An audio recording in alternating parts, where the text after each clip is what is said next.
အားလုံးပဲမင်္ဂလာပါခင်ဗျအင်္ဂါနေ့ညမှာကစားမဲ့ချန်ပီယံလိဆက်လျှောက်တဲ့အစဉ်ပထမကြော့ပွဲစဉ်တွေရဲ့ပွဲကြိုသုံးသက်ချက်တွေကိုဒီဗီဒီယိုလေးမှာပြောပြပေးသွားမှာဖြစ်ပါတယ်ခင်ဗျ Club Brugge နဲ့ Aston Villa ဘယ်ဂျီယံမြေက Aston Villa အတွက်ခက်ခဲမှသိကြပါတယ် Club Brugge ကအိမ်ကွင်းရလဒ်တွေနဲ့ဒီအဆင့်ကိုတက်လန်းလာခဲ့တာဖြစ်ပြီးတော့ကစားပုံအရလည်းအိမ်ကွင်းဆိုရင်အမှားနှဲတယ်နေ့စဉ်ပိုင်းကောင်းမွန်ပြီးလှုပ်အားနှုန်းကောင်းတဲ့အသင်းမှာ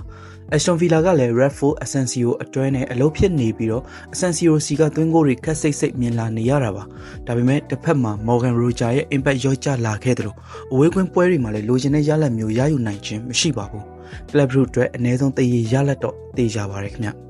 Dortmund နဲ့ Lille Dortmund ကလူပြန်စုံလာတာနဲ့ကစားပုံတည်ငြိမ်လာတယ်လို့ပြောရမယ်အထူးသဖြင့် American ရဲ့လှုပ်အားနှုန်းကအားကိုးနေရဆဲဖြစ်တယ်လို့တိုက်စစ်မှာအတီယားမီရဲ့တိုးလှုပ်တွေကလည်းနေရာလွတ်တွေအများကြီးဖန်တီးနေနိုင်တာပါလိုင်လီကဒီပွဲမတိုင်မီပွဲချက်ပွဲကစားထားရတယ်လို့ဒီယာဒီလီဂူဝမ်အဝေးကွင်း12ပွဲမှာလည်းနိုင်ပွဲ4ပွဲသာရထားသေးတယ်ကစားပုံမှာပြီးတွန်းတွန်းတက်တိုက်ကစားတတ်ပေမဲ့နေရာလွတ်တွေတော့အများကြီးပေးနေရတတ်တုံးပါ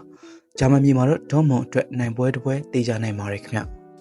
PSV နဲ့ Arsenal PSV ကနီးစနစ်ပိုင်းကောင်းမွန်ပြီးတော့ဘောလုံးကောင်းကောင်းကင်ကစားတတ်တယ်။ဘာဂါယိုကိုနိုအာလန်ပတ်ပီတို့လိုကစားသမားတွေရှိပြီးတော့ပါရီစစ်ဒီချောင်တို့ကလည်းအကြပဲရောက်နေပြီမဲ့အားကိုးနေရဆဲပါ။အာဆင်နယ်ကတိုက်စစ်တန်ရာပြဿနာတွေရှိနေတယ်။မာရီနိုကိုထောင်တိုက်စစ်မှာထားကစားနေရတာကတိတ်ပြီးအလုံးမဖြစ်ဘဲနဲ့ပြီးခဲ့တဲ့ Nottingham နဲ့ပွဲမှာဆိုရင်တပွဲလုံးတစ်ချိန်သာဂိုးပေါက်တက်ခဲ့ပြီးဂိုးမရခဲ့ပါဘူး။ဒီပွဲတော့အင်ရှင် PSV အသင်းကိုပို့ပြီးသဘောကျပါတယ်ခင်ဗျ။ Real Madrid နဲ့ Atletico Madridဒါဘီကိုအစောကြီးမြင်တွေ့ရတာကချန်ပီယံလိစနစ်အသစ်ရဲ့ရတာတစ်ခုလို့ပြောရမယ်။ရီယယ်ကလိုအပ်ချက်တွေရှိနေသေးပြီးတော့တူးချင်းအရေးသွေးကြောင်းတာမဟုတ်ရင်လက်ရှိရက်တီမှုမျိုးရဖို့ခက်ပါတယ်။အေဒီကိုကရီယယ်နဲ့ဆိုရင်အားကုန်ထုတ်ကစားတတ်ပြီးတော့ပုံမှန်ထက်လည်းပိုပြီးခက်ကြမ်းကြမ်းလေးကစားတတ်တယ်။အဓိကကစားသမားအားလုံးကြက်နိုင်မှုပြေဝနေတာကြောင့်လေစီမျိုးနေစိတ်ကြိုက်လူစီရင်တဲ့နီးစနစ်မျိုးထွက်လာမှာပါ။ရီယယ်တို့နိုင်ပွဲရသွားနိုင်ရင်တောင်မှဂိုးပြန်ပေးရမှာဖြစ်ပြီးတော့ဒုတိယကြော့အတွက်စိတ်ချရတဲ့ရလဒ်မျိုးတော့ဖြစ်မှမထင်ပါဘူး